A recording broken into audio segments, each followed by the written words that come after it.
quand on regarde la transition énergétique, on se rend compte que les énergies renouvelables jouissent d'une très bonne acceptabilité de la part de la population. Et même pour des projets éoliens, où on se rend compte qu'il y a quelques groupements d'opposition locaux, ils constituent une minorité de la population riveraine, alors qu'une grande majorité, malheureusement silencieuse, est favorable aux projets renouvelables ou éoliens dans ce cas-ci. Et ce qui est intéressant, c'est de pouvoir commencer à faire parler cette majorité silencieuse. Et quand on regarde les coopératives, par exemple, on se rend compte qu'il y a de plus en plus en Wallonie et ailleurs des groupements locaux de citoyens qui vont eux-mêmes développer des projets renouvelables, pas uniquement en éolien, aussi en photovoltaïque, en biométhanisation, en hydroélectricité. Ils vont s'investir et investir dans ces projets. Et ceci, évidemment, est de nature à maintenir une très bonne acceptabilité locale des projets renouvelables, à assurer un ancrage local de ces projets et à cadrer dans la vision générale de la transition énergétique qui veut en fait que le système énergétique de demain soit le plus décentralisé possible et à l'ancrage local le plus fort possible.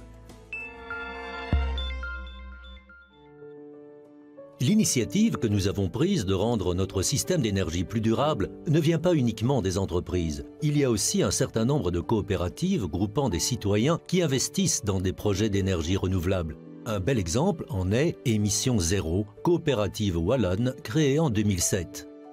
La première vision, son nom l'indique bien, nous étions pour Émission Zéro, c'est-à-dire que nous voulions accélérer ce processus d'énergie renouvelable.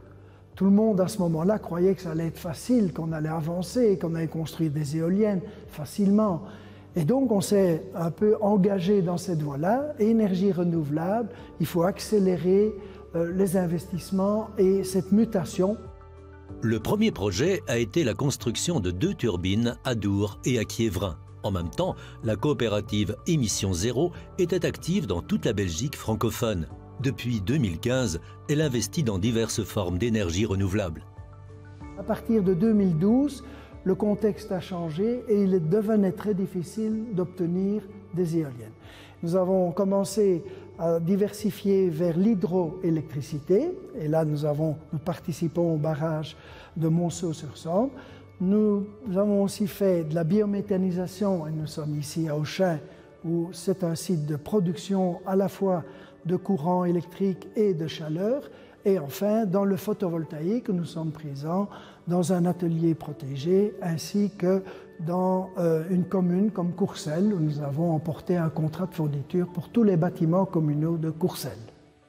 Le projet le plus récent est l'installation de biogaz d'Auchin. Le fumier et les déchets des exploitations agricoles des environs y sont recyclés en biogaz. Celui-ci est ensuite transformé dans une installation de cogénération en électricité verte et en chaleur verte.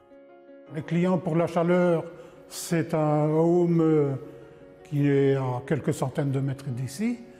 Pour le home, l'avantage, c'est de ne plus devoir acheter d'énergie fossile. Nous lui fournissons une énergie moins chère et même un hiver comme celui-ci, il n'a pas eu de problème. Et pour l'électricité, nous vendons à un trader qui vend notamment à une coopérative qui regroupe toutes les coopératives d'énergie renouvelable. Émission Zéro compte 1600 coopérateurs qui ont apporté ensemble 2,6 millions d'euros.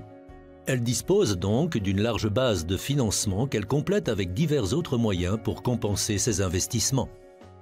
Alors nous prenons aussi tous les autres moyens qui sont accessibles pour nous, que ce soit des prêts bancaires, des prêts d'institutions publiques comme Meusinvest, et nous avons aussi des aides, par exemple dans le domaine agricole, mais aussi des aides pour les éoliennes. On a eu les certificats verts et d'autres instruments que la région met à notre disposition.